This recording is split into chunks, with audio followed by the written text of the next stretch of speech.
All right. We're live.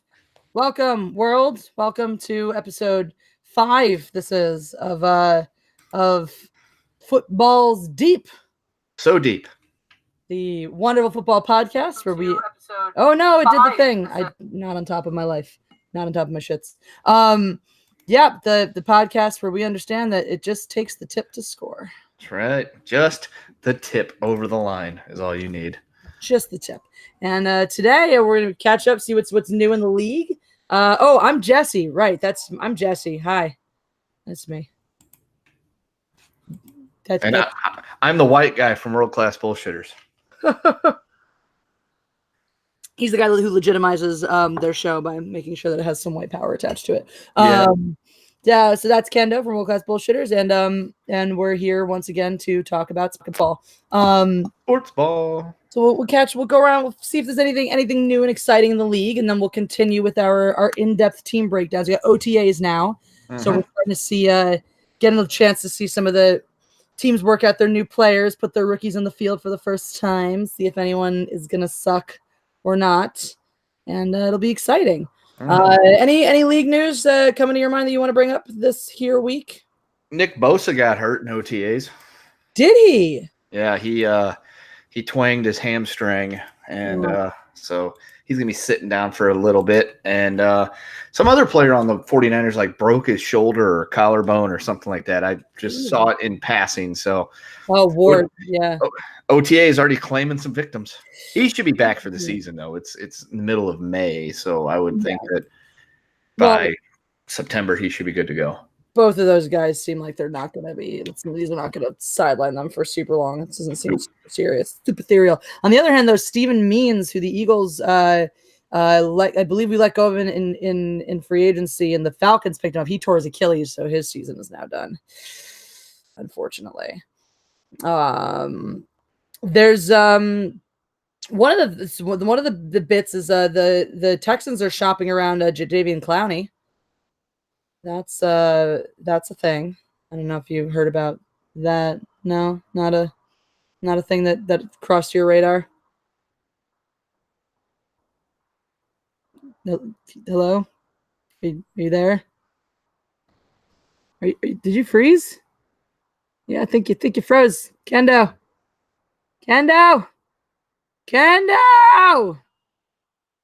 froze. What a great time to be alive. It's just me. Well, I will talk about Jadeveon Clowney until Kendo gets his shit sorted out. All right, Kendo, I don't know if you can hear me, but you're frozen. Either that or I'm frozen. Someone's frozen. Let me see. Who's frozen? No, it looks like you're frozen. Yeah, looks like you're frozen, but I'm not. So sort your shit out, son. And I'll just keep talking until you do. I killed Kendo. I got sick of sharing the spotlight with another person, especially a white man. And so Jadeveon Clowney, for those who are not familiar, is he's been a standout defensive tackle. I believe he's defensive tackle, defensive end. Maybe it might be defensive end. Nope, just kidding. He's an outside linebacker. I just think of him as a lineman because he is so disruptive. I mean, this is an incredibly talented player. He doesn't even need to be on the line to break right through it and hit your quarterback. So, he is an incredibly talented player who, thank you, Generial Alenia, for stopping in to offer your support. And it looks like Texans are wanting to offload him for whatever reason. Perhaps they feel like they have enough talent, or perhaps it's because he's a jerk. He is the player I can tell. The thing I remember most distinctly about Mr. Clowney, which is why he's going to be a very, very highly paid defensive player. So he is not going to. People are saying the Eagles are a team that could take him. Kendo's shit just straight up broke. I'll get it fixed. Oh no. I'll hold down the fort until then. Well, In the meantime, I'm just gonna keep talking about. Hi, Macy Van Dusen. All right, so I'm here. That's great. So that's Kendo's is broken, so he's just gonna get his stuff together. In the meantime, make sure you're tackling the like button. And if you guys haven't subscribed to Footballs Deep, we're nearing our first 50 subs. In more, we'll have 50 subs. So go ahead and subscribe.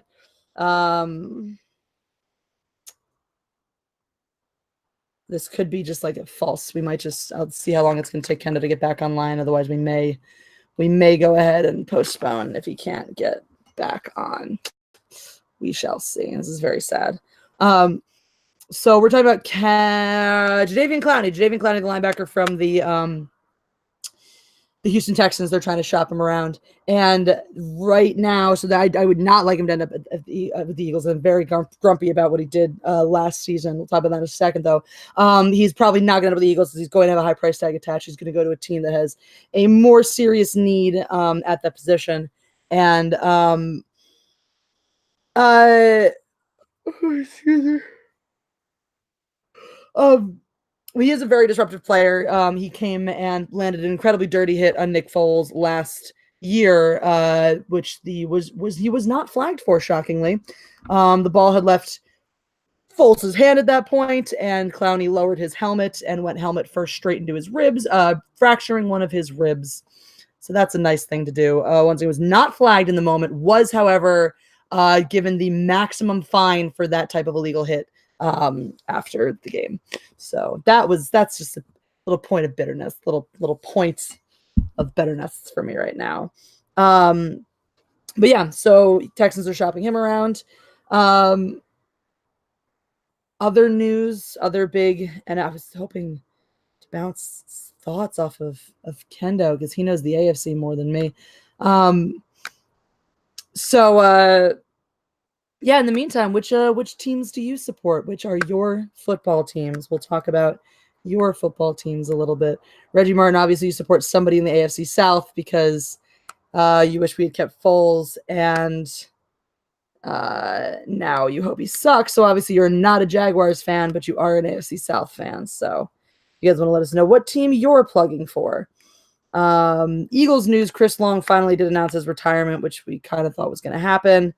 Jags did not end up shopping Leonard Fournette. Oh, we got a Colts fan, Reggie. I really do think that the AFC South is going to be the most exciting division in football this season, just because every team is going to be a contender.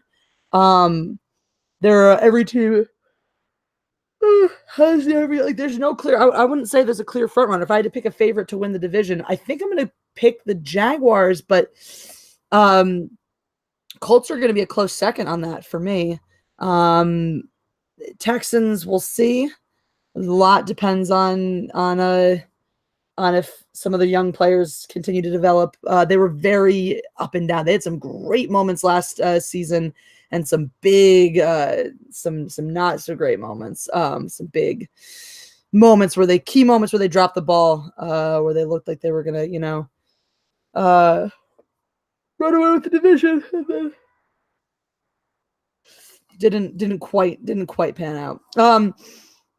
So they're pretty variable. The Colts again are going to rely on Andrew Luck demonstrating that he's continuing to be that he can come back and be the player that he used to be.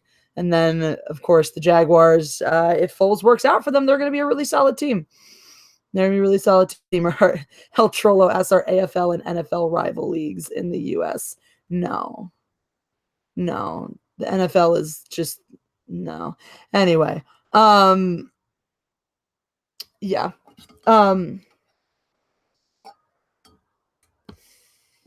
So that's those things. Those are those things. All right, Kendo says he'll be back in about 5 minutes.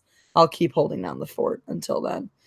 The American Football League is like a crappy, not really. It's like the semi-pro league, I guess. Oh, we got a Bears fan who says you're welcome for the double doink. Thank you. Thank you. That was very kind of Cody Parkey. I guess he had a moment where he remembered how much he loved playing for the Eagles for what, like 1 or 2 seasons. So that was delightful. Tag that like button if you haven't already. My co-host Kendo Slice from World Class Bullshitters is having some technical difficulties, but he is going to be back, and then we'll go into our in-depth analysis of the various teams in the league. Other news, the NFL decided not to adopt some of the proposed overtime changes. The big one that was being proposed was saying that, which I was actually in favor of, that a team should have the opportunity to answer an offensive score with a possession. So that essentially it's if it used to be sudden death overtime for a long time now, it's been for a while anyway, it's been you have a touchdown will settle the game. A field goal gives the opposing team a chance to answer if they have not yet possessed the ball.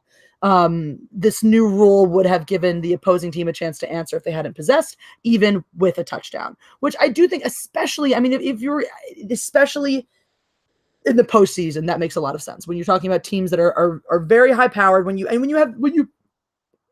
may have incredibly mismatched teams, when you may have teams that have a much stronger offense than they do a defense. Hey, Kendo's back. Kendo's back. Kendo. Yeah.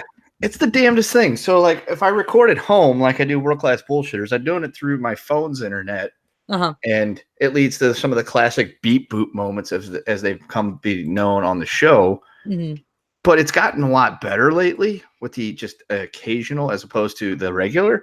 So I do this on location because I need the modem so that way I can do the video with you. And for whatever reason, the thing just completely shit out, and I reset it. I've tried all these other things. It just doesn't want to work. So all right, I'm on my hotspot again.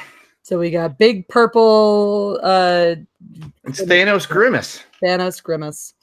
I'm very excited.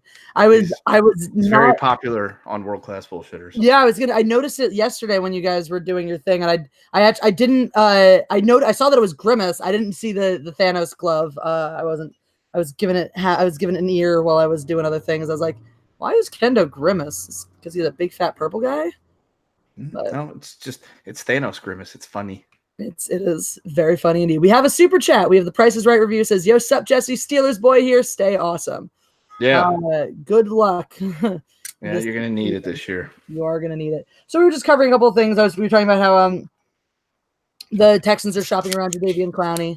I guess they don't think he's worth the money. Not when he's injured all the damn time.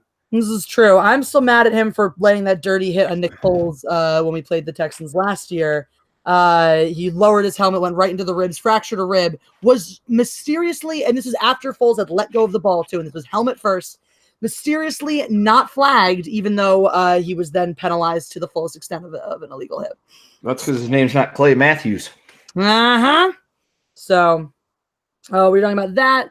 We were just getting into we've got a Niners fan in here. We were just talking about the Bosa's tweaked his hamstring. So hopefully that's for you guys, that's just a minor thing that he recovers from and not an indication of a long-term issue. We had a Colts fan in here. As we said, the Price is Right review is a Steelers fan. Got a Macy Van Dusen is a Lions fan. Macy Van Dusen is just a journeyman fan. Root for the Lions because he grew up in Michigan. Root for the Dolphins because he spent some time in Florida. I'm so sorry. And he roots for the Steelers because they're his dad's team. That's very nice. You have a lot of different teams to pay attention to. But mostly Macy roots for the God Empress as well. One should. They did not. I don't know if you saw this, Kendo. They did not adopt. The league did not adopt the overtime proposed change. So, Kendo, you there?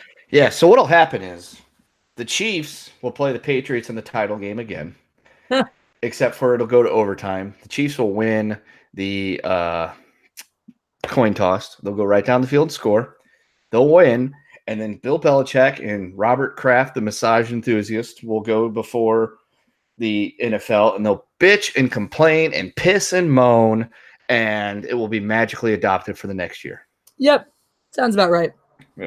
That sounds exactly like what would happen.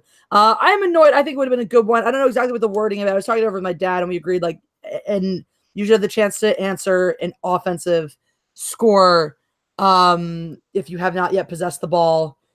However, something like if you flub the kickoff and it's a special teams score, or any kind of defensive score, it should, even if it's on the kickoff and you didn't get a chance to possess the ball, that's still game. Yeah. So, but yeah, I think that was a good idea. I think it was fine. Especially when you get into the postseason and you have teams that are unbalanced, that have a much stronger offense than they do a defense, for example. And it just becomes, whoever wins the coin toss wins the game, effectively. So, right. I think they should. I just like the idea of adopting the college football rules. Just do it that way. Yeah, that's reasonable. You want to go over, for those who are not college fans, exactly what the college rules are? Essentially, they do a coin toss just to see who wants to get the ball first. You can elect to take the ball first or take it second. Yep. And then each team gets a series. Ball starts at the 25-yard line. You have, your downs and whatever it is you got to do. And if you score, goody gumdrops. If you don't, then, the other team gets the ball. Essentially, you can just trade scores. I think in the third overtime, you're required to start going for 2, though. Okay, interesting. See, yeah, I think that would be good for the postseason. That would be good for the postseason.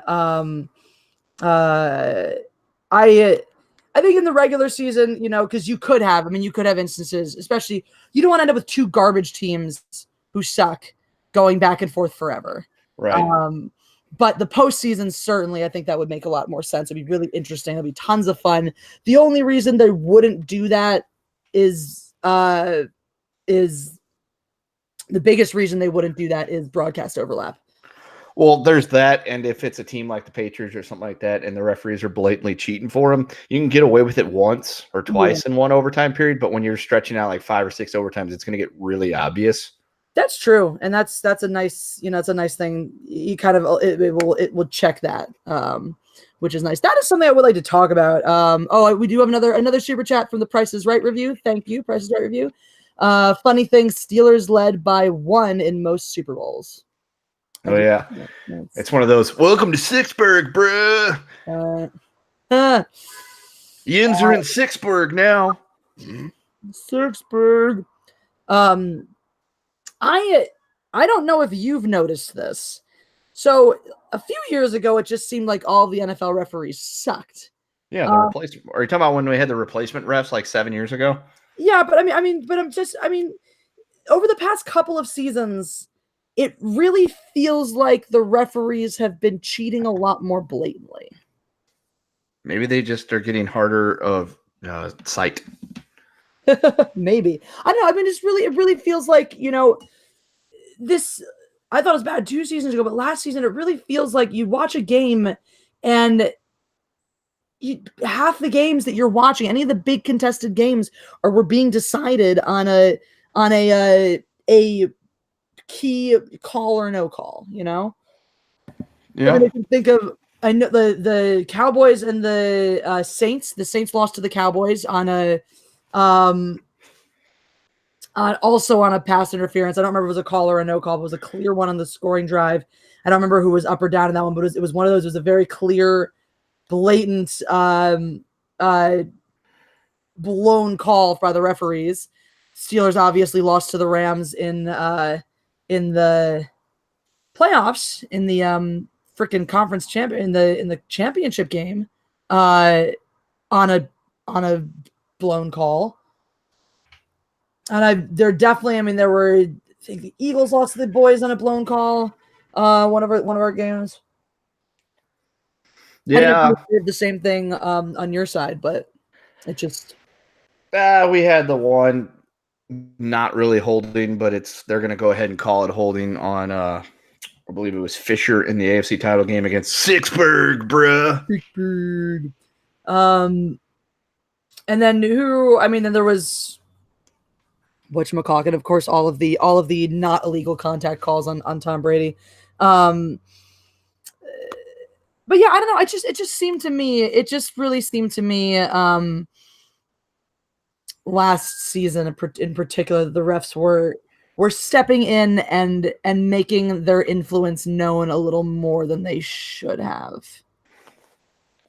I don't know. Maybe some of the referees want to be the star of the show. I know I follow the English Premier League quite closely. I've been doing so for 20 plus years at this point. And there's a few referees that are usually accused of trying to be the star of the show. You know, they want to make it all about them. So they're very flamboyantly whistling plays dead, handing out bookings, and trying to make it all about me. Meh. It seemed that I was getting that feeling. I did get that feeling this season that there was a little bit of that going around. I also, whatchamacallit? Yeah, definitely a little bit of that going around. It was interesting as I started watching it. It's something I've been aware of. I'm a fencing referee as well, and fencing referees sometimes cheat too. And starting to observe and starting to see the patterns. Because you can say, oh, it's cheating, it's not cheating. Well, look at the numbers. They called the same number of penalty yards against one as another.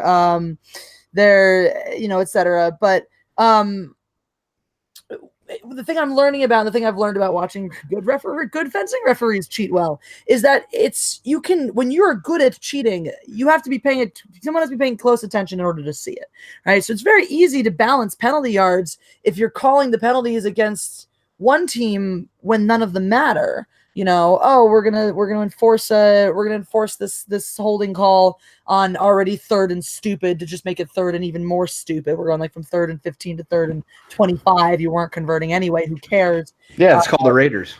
Yeah. And then versus, you know, all of a sudden, oh yeah, but we're also gonna call this you know, the same holding call, but when you're 3rd and 2 in the red zone. So that's that kind of thing. I'm starting to notice those kinds of patterns. I'll keep an eye on it as we go into the season, you know, and watching all the different games, see how that pans out. But I kind of want to start to take a look, and I kind of want to start to maybe make some notes about different officiating teams and how those, you know, and when they're calling penalties on key plays versus pointless ones, as it were. I think a lot of times it has to do with when you watch games, especially if it's your team involved, you kind of tend to analyze the refereeing decisions in a vacuum. Yeah. And you're just like, oh, that one went against us. They're clearly on our. I mean, there are times where I've just been like, the fucking refs have it in for the Chiefs, but it turned out we were just very undisciplined that day. Yeah, and just making stupid mistakes. But at the same time, when you see it across the league sometimes, and you're watching it and catching the highlights, or especially in like playoff games where like every play is crucial, so to speak. Yeah. Then you can kind of analyze it a little bit deeper. You know, the referee could just be having a fucking howler and just having a complete mare of the day. That's possible. Sometimes officiating crews just fuck up, and then other times there could be you could say maybe there's an agenda involved, like with the San Jose Sharks.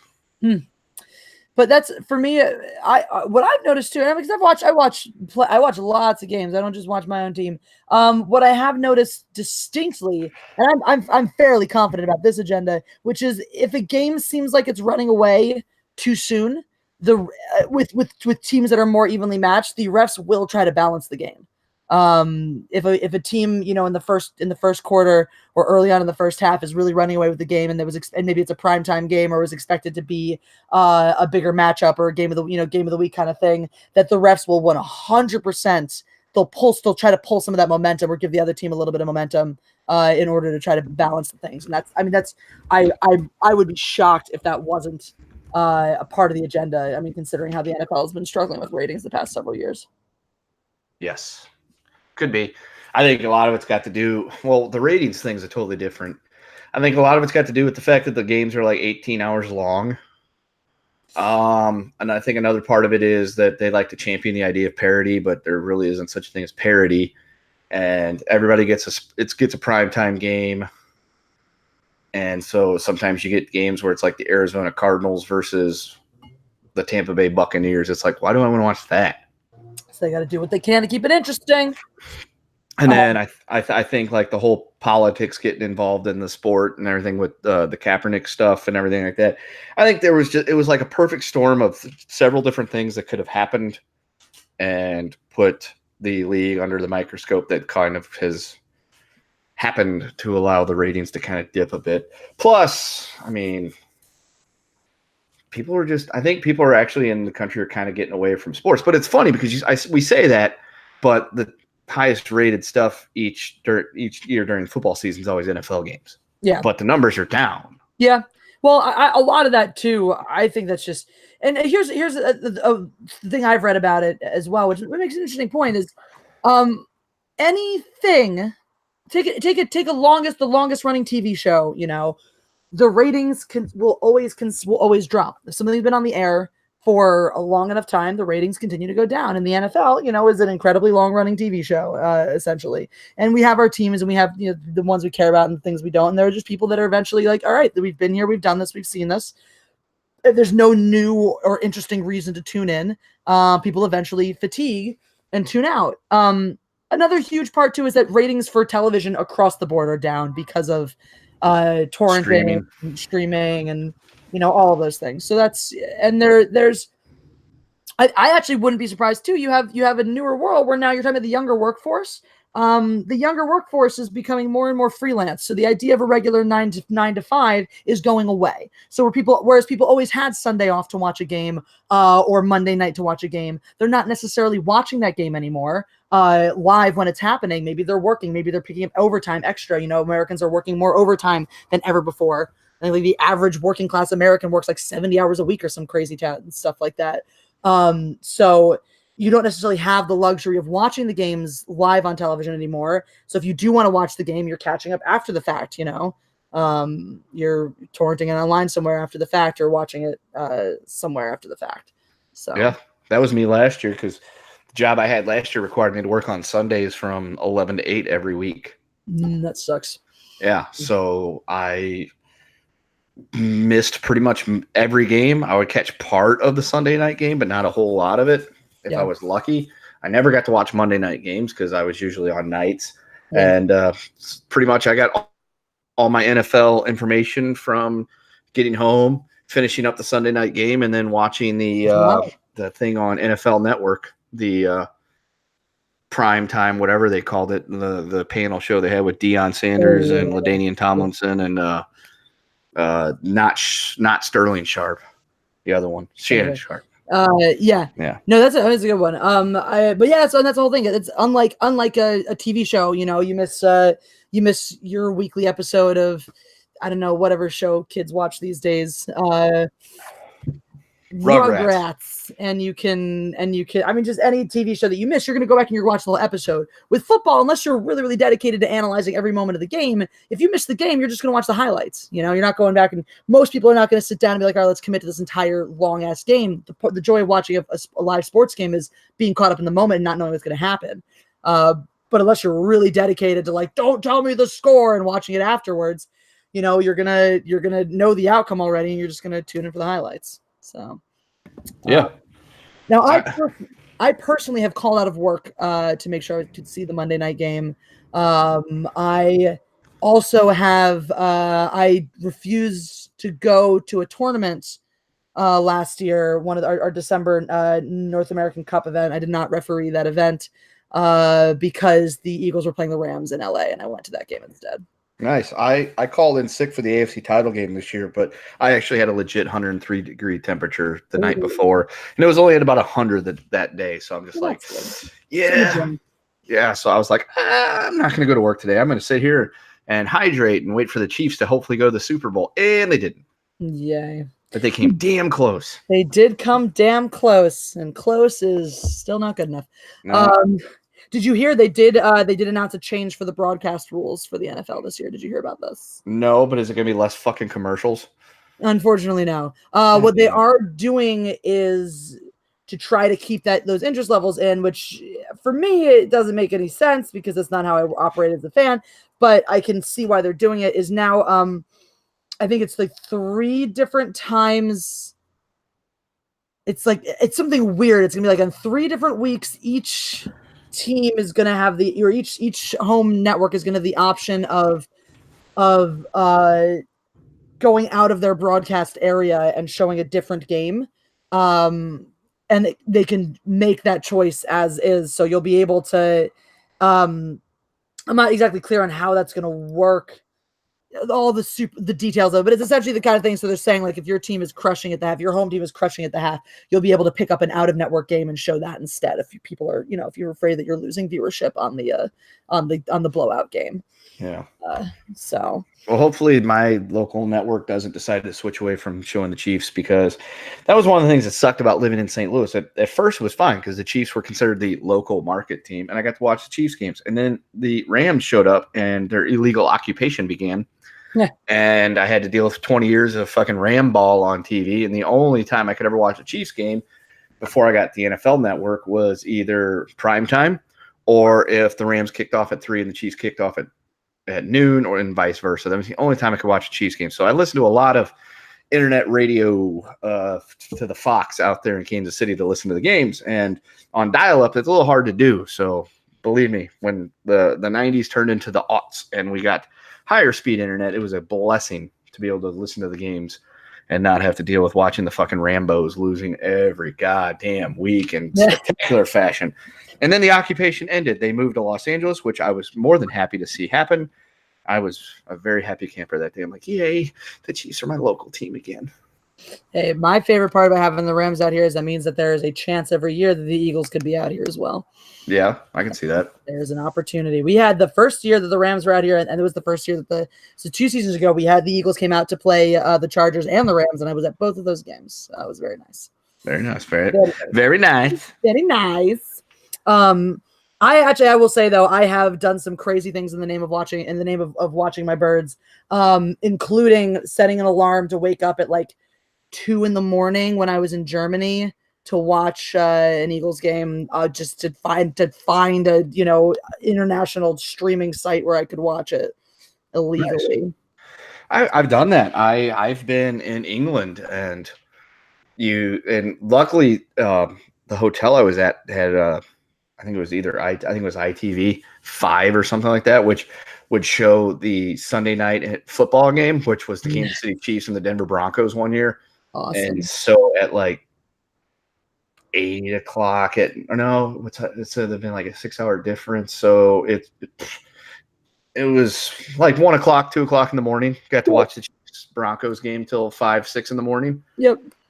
Did the same thing when the Cardinals were in the World Series one year. I left in like game 5, and the next day the Cardinals, clinched the pennant, and I had a party of 1 in my hotel room with champagne. Yeah. And then I pretty much spent the next several days staying up till, all hours of the night trying to listen to the Cardinals Red Sox World Series. It sucked because we were up 2-1 after game 3, and I flew home, and they proceeded to lose the next 3 in a row. Oh, that blows. Fuck you, Boston. That's what we all hate. Fucking Boston. I especially I'm going to hate Boston like hell for the next 2 weeks. Oh, yeah? Yeah, the St. Louis Blues have broken their Stanley Cup playoff hoodoo, and they've made it back to the Cup final for the first time in 50 years. Ooh, so hey. We get to play the Boston fucking Bruins, and so it's a very party atmosphere in St. Louis because of all of it. It's kind of one of those.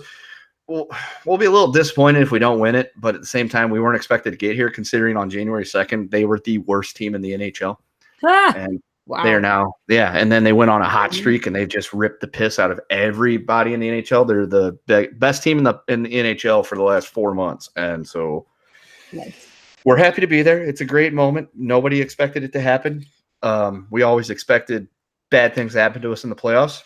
If you want to go get an idea, go see the Urinating Trees video, The Legacy of Failure of the St. Louis Blues. And you'll see kind of the heartbreak in the shit. It's a Cliff Notes version. You have to live through it to really understand it. But we're just happy to be back. Yay, hooray. So back to football. I know some Bruins fans. That was football. Yeah. Yeah, do we want to jump into our teams? Do we want to get to... Let's get to know the Miami Dolphins and the New York Giants. Gicants. That's right. That's my name for them. I'm adopting your horrible punnage, and we got the Gicants. All right, you want? I usually just call them the G spot, man. They're for sure this year Gicants, because the Gicants even find the G spot. So There you go. Just a reminder quickly for the chat. Just like Dion Green.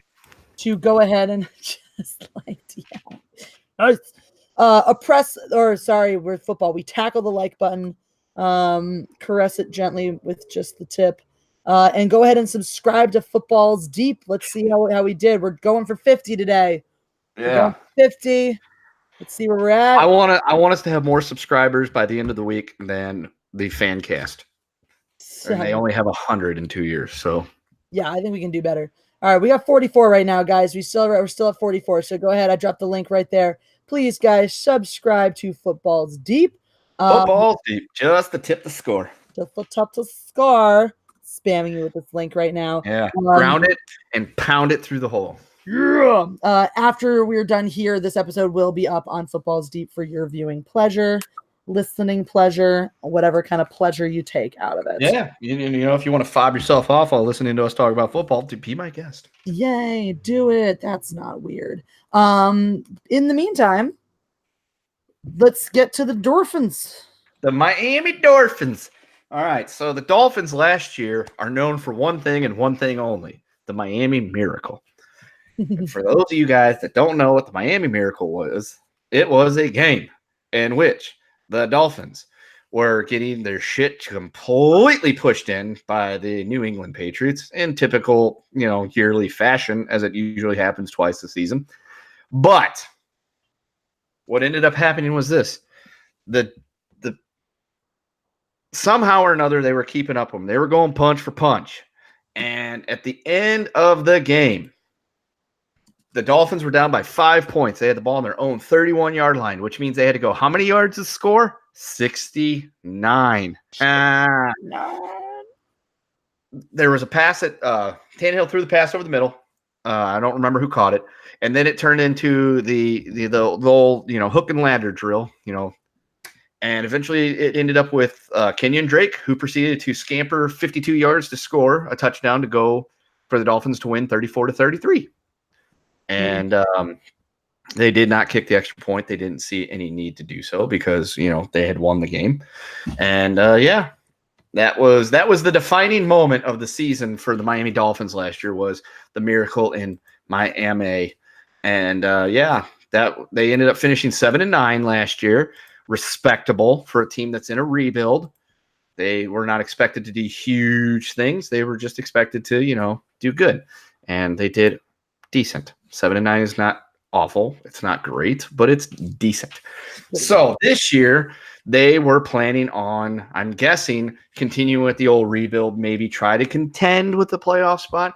And to do so, they went out and they made a trade. They've moved on. The Tannehill era in Miami is over. The Fitzmagic era has begun. Yes, I'm waiting for the laughter to die down. No, they went and they signed Ryan Fitzpatrick, but that's not the move they made.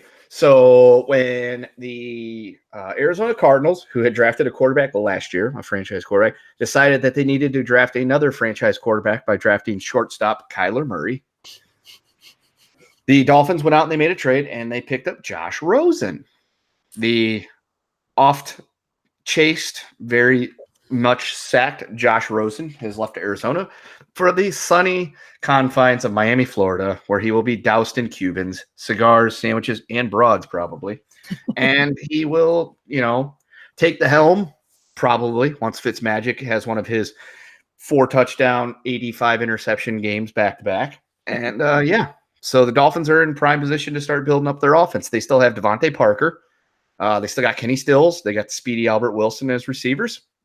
They also have Kenyon Drake, who has been a surprise running back. He's been very good. And Kalen Ballage, who is looking to break out and make an impact on the league as a running back. They drafted just looks like bit part players. They got a defensive tackle in the first round to help shore up that defense because that was one of the things that they had some trouble with last year was the defensive side of the football. And they picked up just a defensive tackle. They got a guard, a left back, an offensive tackle, a fullback, and a running back. So their last couple picks were just to kind of fill out the draft because most of their second and fourth round picks were non-existent because of trading. And they they will probably do a bit better this season. I think they're looking to improve. They strike me as a team that's not looking to make a giant leap from where they're at to where they want to be. They look like they are trying to just, baby step it and get to where they are going. And I think they're doing so with some of the moves they made. They have a fairly decent schedule this year. They will be playing the Ravens, the Patriots, Chargers, Redskins, Jets, Eagles, Bengals, all at home. And they got to go on the road to play Jerry's boys, the Buffalo Bills, the Sixburg Steelers, the Colts, the Browns, Jets, Giants, and Pat Riots to end the season. I would say based on the moves they made their last year and where they're trying to go, I see them going a good solid 8-8, maybe 9-7 if they can steal one of those road games. There you go. That's not bad. Yeah. So if you're a Dolphins fan and you love your Fins, the days of Dan Marino are far, far and truly behind you. But I do think that you could you're in a position to contend and at least improve from last year onto this year and hopefully wait out the blood magic and, virgin sacrificing that goes on in New England. And hopefully maybe Brady retires at the end of this year or regresses substantially and the Patriots start to slip up. And then you could be in prime position to take over that AFC East section. They are definitely, I think my pick for the new front runner in the AFC East when Brady and Belichick finally fuck off is the Dolphins. Yeah.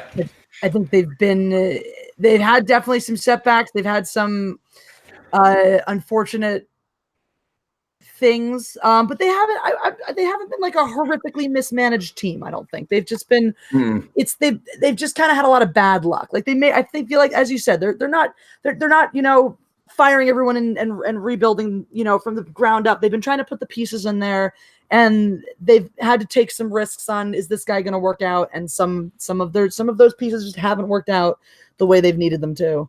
But they seem to. I mean, you haven't heard a lot of huge, in spite of being a team from Florida. You haven't heard of too much locker room controversy, too much crazy tension. I mean, the biggest thing was it was a little sketch with Jay Ajayi. It was unclear how much locker room drama he actually caused versus how much they just wanted to justify getting rid of him for like a 4th round pick midway through the 2017 season, which was a ridiculously foolish thing for them to do. And of course, my team was the benefactor. Yeah. But that's the last truly foolish thing I think they did. Yeah, and they haven't had anything like super disastrous in a decade. So I think looking at this here, their worst season of record of note in the last 20 years, they went 1-15 in 2007. Okay, I remember that they almost had a straight losing season. Yeah, and they almost reversed Steelers did, but then the next year they came out and they broke the hoodoo that the Patriots had over the AFC East, thanks in big part to the Kansas City Chiefs destroying Tom Brady's knee. And they won the division that year. Of course, they lost in the first round of the playoffs. But hey, these things happen. These things happen. I'm very familiar with them. But since then, they've either been second or third in the AFC East, except one season they finished 4th in the division at 6-10, which 6-10 is usually not a 4th place team record. They're usually hovering around that 8-8 with a 10-6 record they had a couple years ago where they lost in the first round of the playoffs. Again, these things happen, and so. And that playoff appearance. Yeah, so they that was their last playoff appearance was 2016. So 3 years ago, they 10-6, and they went 6-10, 7-9. I think this year they can go 8-8, 9-7. They're slowly but surely getting back up off that schneid, and hopefully it would be nice. It will be nice to see somebody taking charge, grabbing the AFC East by the scruff of the neck and, handling the division that isn't a fucking New England Patriots team. That would be nice. That would be a nice thing to say. 20 years is too long.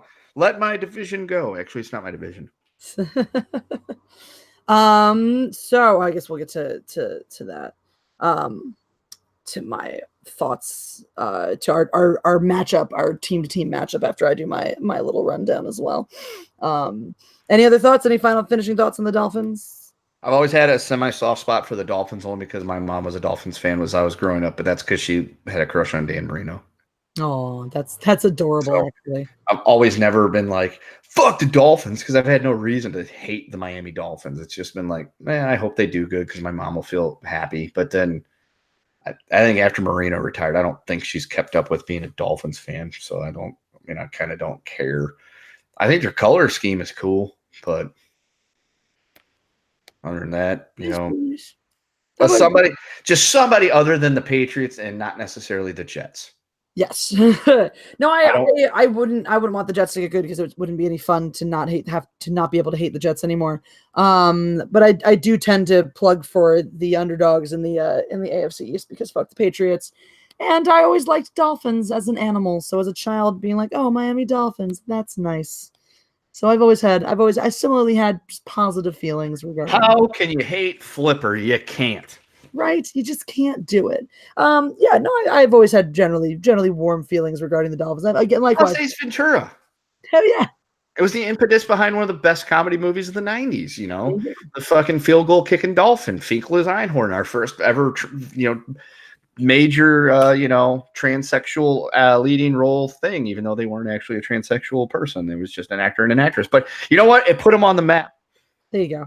That's JW politics in my 1990s comedies. Progressivism. It's the best. We love it. Very much. Dope. All right. So, before we move on, once again, a reminder to please go ahead and tackle that like button. And if you have not done so already, please go ahead and subscribe to Footballs Deep, the channel where this will live after we're done here. Let's see if we're at the magic 5-0 yet.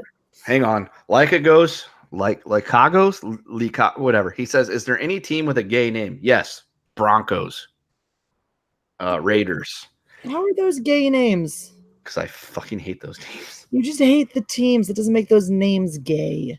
Right? We're not allowed to hate gay people anymore, Kendo. What about gay team names? Those are not gay team names. You just hate those teams. Okay, well, do we have to stay just in football? Can I go to other sports? Because I got plenty. Blackhawks. Why is that? Cubs. What? Okay, Kendo. They're not gay. Cubs is pretty. Liverpool Football Club. Gay does not mean a team name the name of a team that you don't like. Okay, I think he's actually asking if there are any team names that sound very homosexual. There wasn't basketball, but that's a different story. Yeah, no, none that I know. No, and there's no pointedly super stupid names. The Buffalo Bills is why? What the fuck is a bill? I don't know. Something you carry in your pocket. It's got a picture of a president on it, unless it's Hamilton or Franklin. But by the way, if you hate the fact that Ben Franklin is not a president on your money and you refuse to carry it, send him to me. Send him all the Benjamins. Ben Franklin should have been a president because he's from Philadelphia. He was too much of a party guy. That's why he should have been president. He's like, I don't want to hang out in Washington, D.C. I want to go jet setting on a boat because they didn't have those back then. But you know what I mean, over to Europe and, plow some European strange. They had boats back then. So I said, so he couldn't really be a jet setter. He had to go on a boat. Yes. Oh, yeah. Oh, that's jet set on it. I see what you did there. You're just Your words were sully. All right. Well, Ben Franklin. Moving on to the New York Giants. G-Man. So the big deal in New York was, of course, this was the unceremonious firing of Ben McAdoo just a couple seasons ago, and the replacement of him with Pat Shurmur as the head coach, and with the general manager, I can't remember his name anymore, got the boot as well, and in comes Dave Gettleman. Who? Dave Gettleman, who is their new general manager, who may, in his approach to football, remind some people of the late great Chip Kelly. Chip Kelly, who, of course, revolutionized the league and insisted that he must be the GM and the head coach and that his way was the right way. And it worked very, very well when he was just the head coach for approximately one season. That was, of course, for my lovely team, at which point he decided to insist on becoming the GM, take an atomic bomb and just drop it right on the city of Philadelphia. Now, Gettleman does not have that power as the head coach, but as the GM, he didn't even have to wait to become the GM. He just took that bomb and so the big offseason moves that the Giants have made are not player acquisitions. In point of fact, they are the shocking offsetting of certain assets. Now, it shouldn't come as too much of a surprise. I mean, Odell Beckham Jr. is a person you can always justify getting rid of. He is a giant crybaby, and he has struggled with injuries. This is someone who is not a locker room favorite. He's a locker room temper tantrum thrower. He gets into fights with goalposts and loses. Locker room cancer is the term. That's an excellent term for him. Notably, last season, walked off the field with a few minutes to go. I think roughly under the 2-minute warning in halftime because his team was getting spanked so badly, and is known for throwing fits when he does not feel like he's been targeted enough. So they shipped him off to the Browns. Good luck, Cleveland. Yeah, there's a lot of head cases in that locker room now. There's more head cases than a mental institution in there. I can only imagine what the Browns locker room looks like. What those team meetings sound like. Just people, talking about the voices in their head and etc. It's gonna be like One Flew Over the Cuckoo's Nest. Oh yeah, and Odell is going to be Jack Nicholson. Yeah, they'll be like the Raiders of the Midwest. That'll be great. It's gonna be a delight. I can't wait to hear all the drama that comes out of that locker room. But there's now we're ahead of him. The other big move, which actually, before I get into that, Macy Van Dusen, thank you for the super chat. Got to go now. I hammered the like button. Sub number 46. Awesome. Thank you so much for the super chat. Thank you so much. Drive to a hundo is on. We're doing it. Let's see if we can get to 50 by the end of this here episode. I would be excited if we could do that. Episode. Whoa, what did I just do? I just broke everything. I just clicked buttons and my browser died. I was just going to check and see how many subs we did have. Seeing significantly less press, but still no less noteworthy. The Giants bafflingly failed to extend Landon Collins' contract. Or I'm sorry, was it failed to extend or failed to negotiate? I think he might have wanted more money. He might have walked. He might have just walked. He's with the Redskins now. Landon Collins is a 3-time Pro Bowl safety at the tender age of 25. And this young man, who's now going to be a nightmare for the Giants to deal with twice a season because he went to their division rival, the Washington Redskins, had outwardly stated, he's really, really bitter about this parting and is making no secret about that. He outwardly stated that he wanted to be a Giant for life. He wanted to be one of the G-men. Why the hell would you want to do that? I have no effing clue. I don't know what's wrong with him. Obviously, that's some more indication of an unstable mental state. But you're talking about a 3-time Pro Bowl safety. You're talking about somebody who who was the heart and soul of your defense and could have continued to be for his entire career. Could have been the captain of your defense, was a vocal player, and not maybe I'm sure runs his mouth, etc. Is clearly not secret about his opinions. He has been on a hate train against David Gettleman since they got rid of him, and rightfully so. I mean, you have a player with that amount of talent who is dedicated to your team. So so it's not even a money issue at this point because you're going to be able to make a deal with this guy because his heart says, I want to stay with the Giants. He's going to take a smaller contract to stay and play for you, and he's going to play lights out for you. Why on earth do you get rid of a man like this? And the answer is simple. The answer is very simple. It comes right down to ego. David Gettleman wants this to be his team. He wants to build it in his image, and if he doesn't think if he doesn't think that, and he apparently made no effort whatsoever ever to get to know Landon Collins or to forge a relationship with him. He just knew Landon Collins already has his hooks in this team. I got to pull him out if I want this to be my team. And that kind of selfishness, that kind of ego, never ends well in the NFL. You've seen it time and time again. When you come in as a GM or a head coach and it becomes all about your vision and your idea of how you're going to revolutionize the NFL, you will get knocked on your ass again and again, because what that demonstrates is you lack a chief life skill that is more important for the success of high-level people like CEOs, general managers, etc., than anybody else, and that is listening. And it's very easy to lack that skill when you have that much power. But if you can't listen, if you can't pull in that feedback, here we have 3-time Pro Bowl safety who wants to be here, and you can't acknowledge what an asset that can be to your team, you have no hope. And that's only the beginning. I'm just getting started. So Landon Collins is gone. Odell Beckham Jr. is gone. Fun fact, so since Gettleman took over, last year was his first full year as the helm. Now I have to go back and remember. I know they fired McAdoo mid-season 2017. That was their 2-14 season or whatever. It might have finished a little bit better. I think they were 2-10 by the time they fired McAdoo. I don't know if they fired the GM right then or if they waited till the offseason. But Gettleman has had this team for 2 seasons now. And of the Giants' 53-man roster that he inherited, 14 players remain.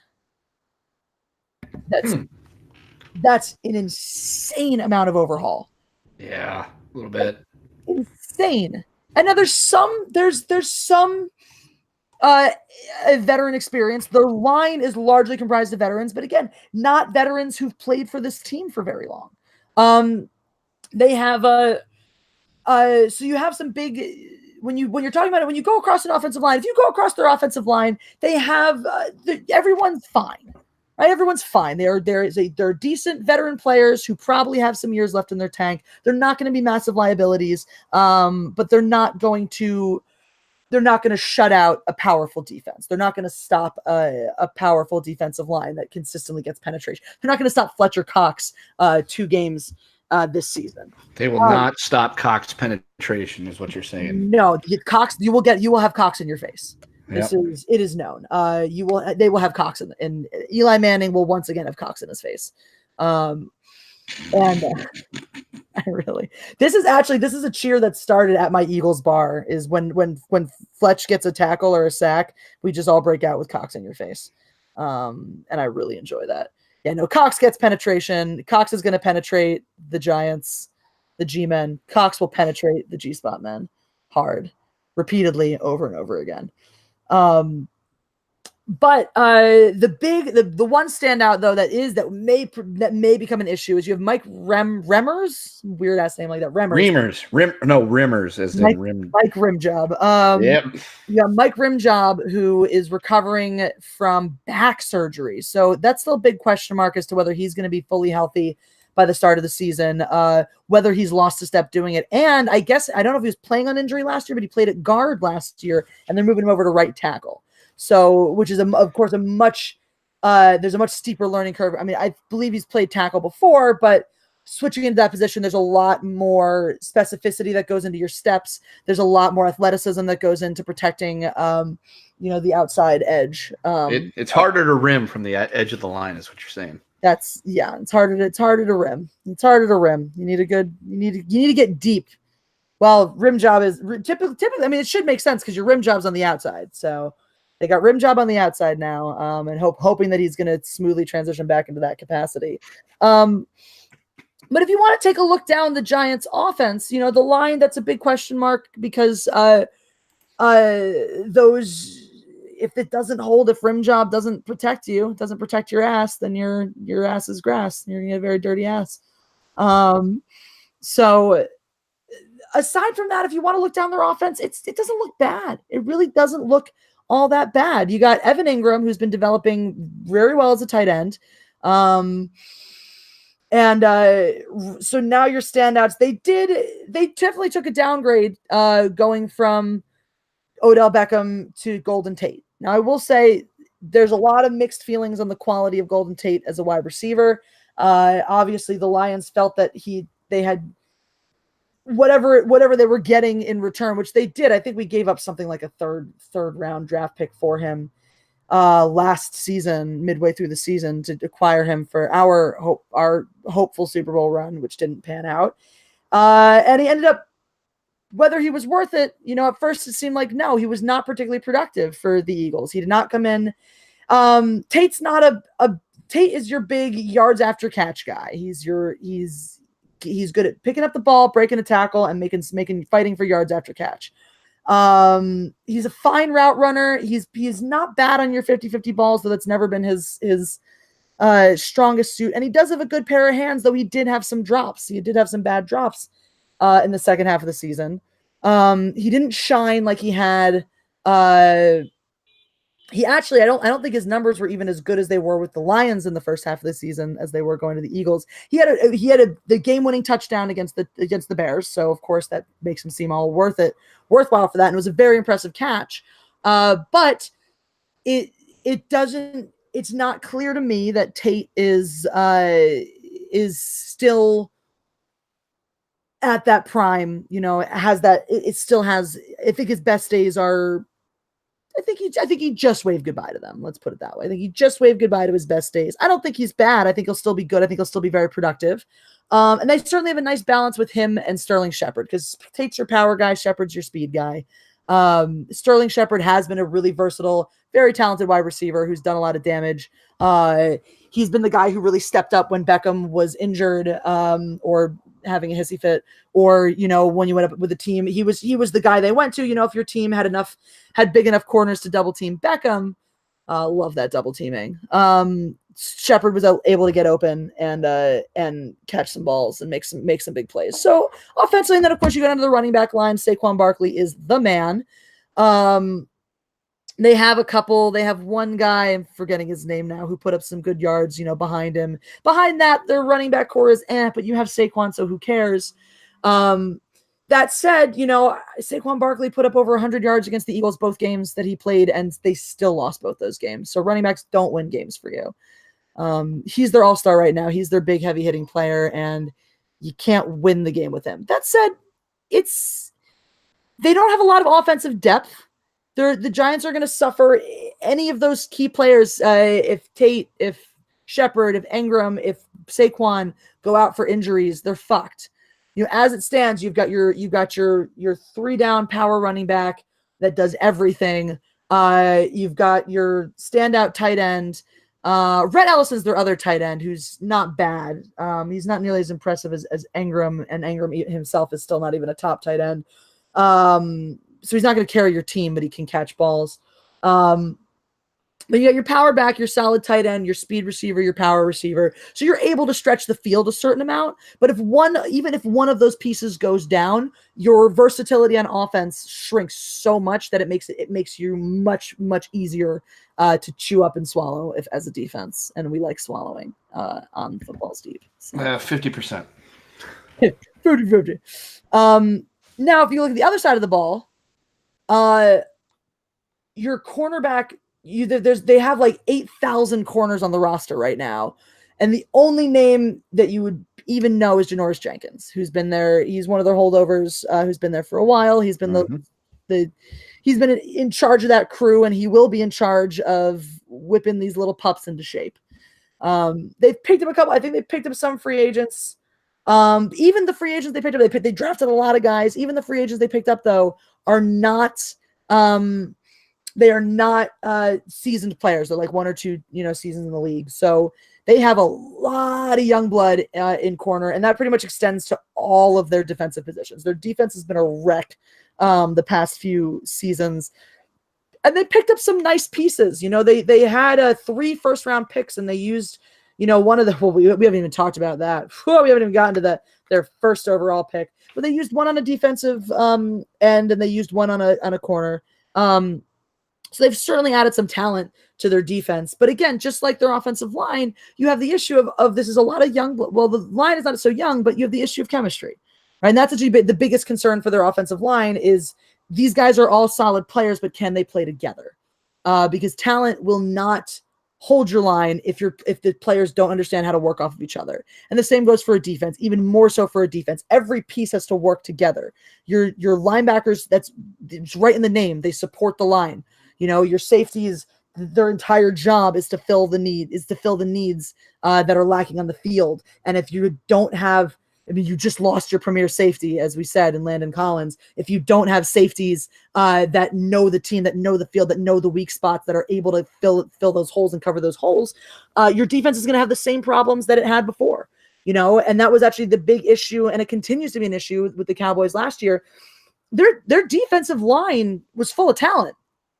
It didn't matter because the holes down the field were so glaring so quickly that the line didn't have the opportunity to get that penetration to disrupt the quarterback before the quarterback already was able to make a chunk play, 5 yards, 10 yards, first down, score, whatever, you weren't able to stop them up. So, okay, fine. Maybe we know the line is going to get through, but we also know that we have a great mismatch on corner on the outside and can just dump that ball off for 7 yards and have Alshon Jeffrey break a tackle and get a first down.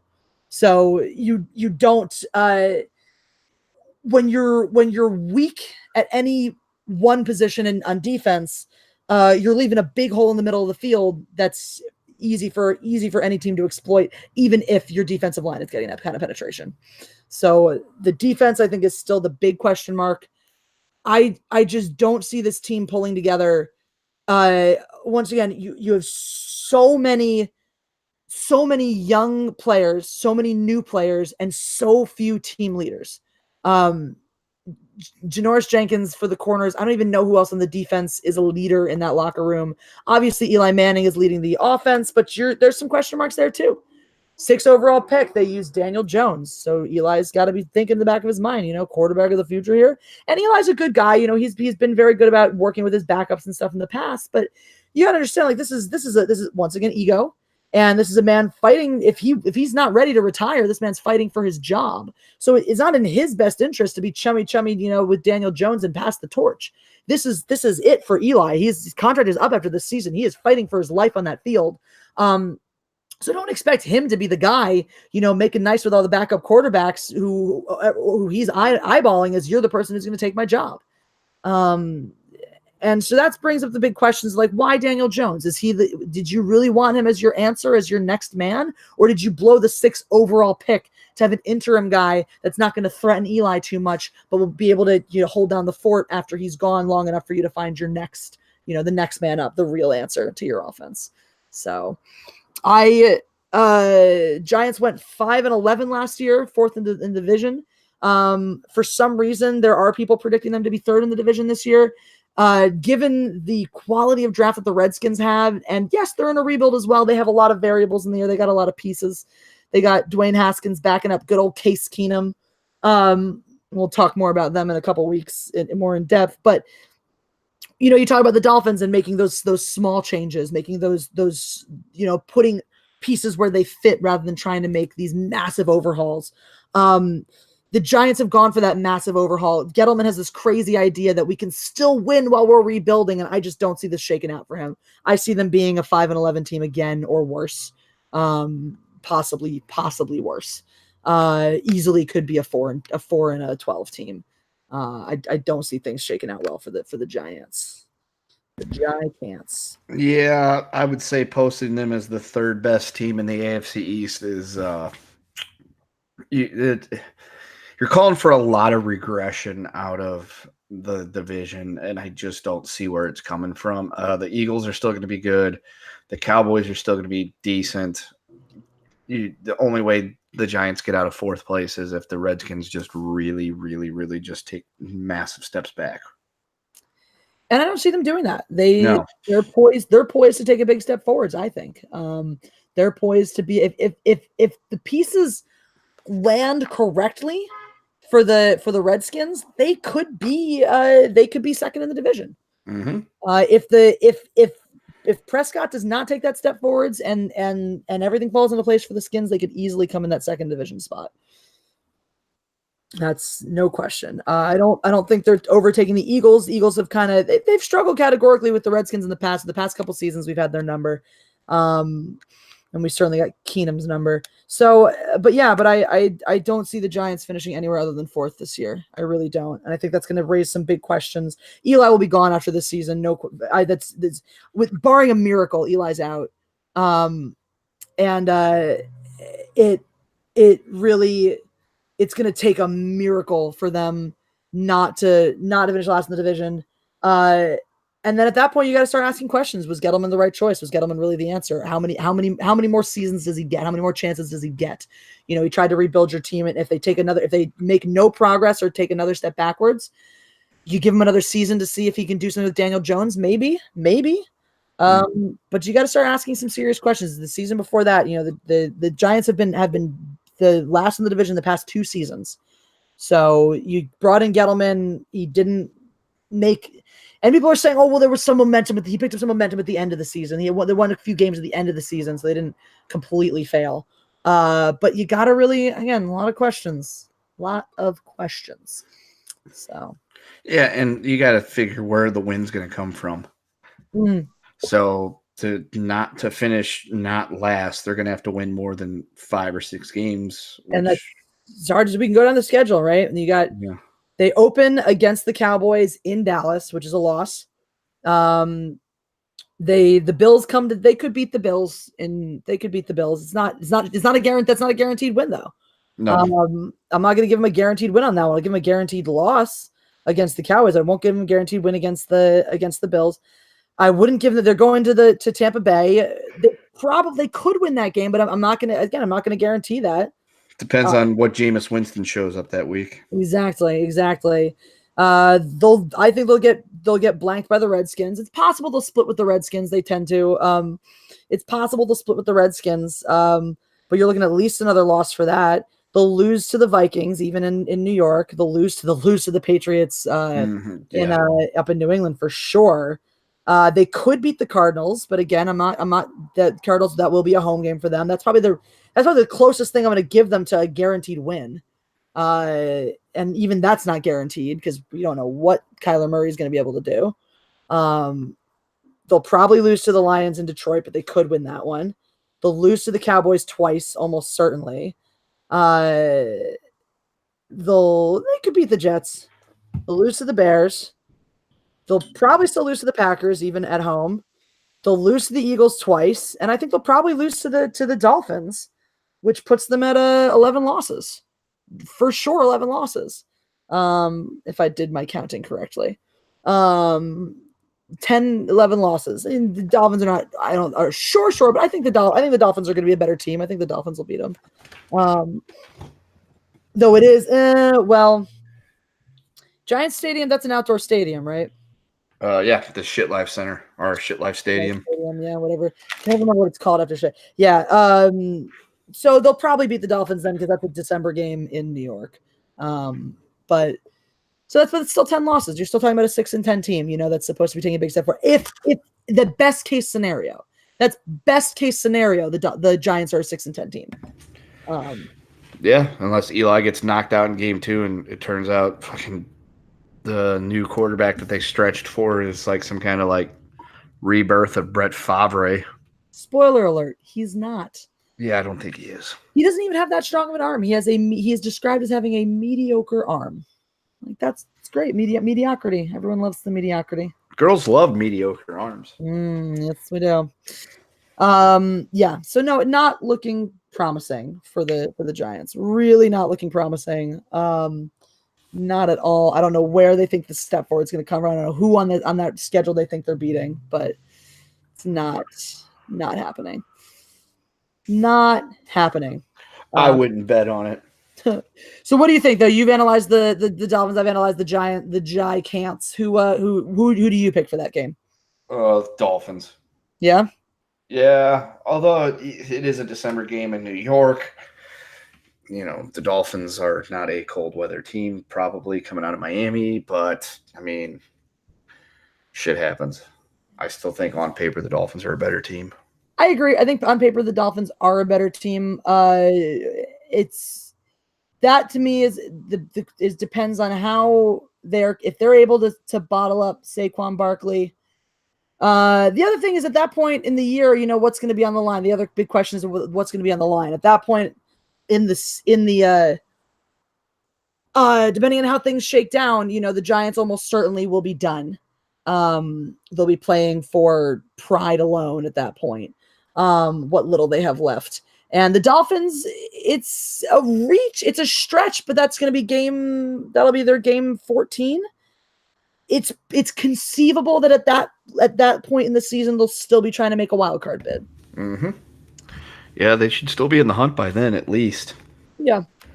Unless things go very poorly for them. Hey, they could be in the hunt for the division if Tom Brady gets murdered. It's a true story. Miracles can happen. Yeah, but that whole virgin masseuse blood magic they got going on. I mean, they've probably already done their sacrifices for the season, but I wonder if Kraft getting caught is going to influence their ability to sacrifice. Yeah, I don't know. I don't think it does. I think they've got plenty in reserves. They've probably got a dungeon full of virgins that they can just drag out at any time to sacrifice. Yeah, bottle up some of that blood just for some quick ritual magic. Yeah, that's probably actually what's in their little fucking spray things that they use for injuries. It's probably just, vaporized virgin blood. Yeah. That's the only thing that can explain how Gronkowski kept going for so long. Right? I mean, the guy's basically, he'll probably be dead in a year or two once he's not getting the virgin blood anymore. Mm-hmm. Unless that's the deal, unless he gets a steady supply in his retirement to not ever tell. That's his hush money. Yeah, Belichick virgin sacrificial blood does stave off CTE. This is what they say. Lucky for him. Oh, goodness. Yep. So yeah, that's how we're shaking down right now. That's the news. That's the news in the legs. So next week, I get to cover the greatest team in football. And I get to cover the motherfucking New England Patriots. Oh, that'll be fun to discuss. Yeah, and then I get the next week after that, I got to do the JETS suck. And I got the Washington Racists. Yeah. So that'll be good. That'll be fun. Any last thoughts? Oh, someone wants. Oh, we'll go to we should go to the chat. I just have a good question coming in. So if anybody has any questions for us, now is the time. Now is your moment. We got John Donald wants to know, Jesse, are your Eagles going to get Clowney? That was something we were talking about, Kendo, while you were having your technical difficulties. The Eagles are listed as a team that could go try to trade for Jadeveon Clowney. Like I said, I don't want him because of what he did to Foles last season. I don't think so. They're a long shot to take him because Clowney's going to come with a big price tag. He would be a high insurance bill. Oh yeah. He would be a great asset talent wise, and he is young enough that he could, barring injuries, if he stays healthy, could be a great asset. But we have a beautiful defense. We have good depth right now. Depth is not an issue of concern on our team. And sure, it's always great to go pick up a star player like that. Maybe a couple seasons ago when Wentz's contract wasn't looming as immediately, it might have seemed more realistic. I don't think, given how tight we are against the cap space, I don't think, unless Magic Howie can go get a crazy steal for it, I don't think that they're going to go. I don't think they're going to go reach for that. I don't think they will. So those are my thoughts on that. I don't know who is going to take him. There's been some. Let's see who are we talking about? Who else is looking like a landing spot for Clowney? Dallas probably, just because they're stupid like that. Dallas is a lot of they're in contract talks with Cooper, Elliott, and Dak right now. So they're looking to shell out some big money on those guys as well. Buffalo Bills are apparently people are thinking about that. 5 potential trade partners for the Texans if they move Jadeveon Clowney. Let's see. Apparently you have to get your app in order to read this article. Well, that's no fun. So I guess right now Jadeveon is is basically he's holding out on his contract right now. They haven't been able to agree, so blah blah blah. Yeah, unclear. Unclear. There are actually people are getting sweet on the Eagles picking him up right now. I just don't see it happening because of the money. So John Donald is a Cowboys fan. I'm sorry. You are gonna pay Dak the big bucks, and it's gonna be a total waste.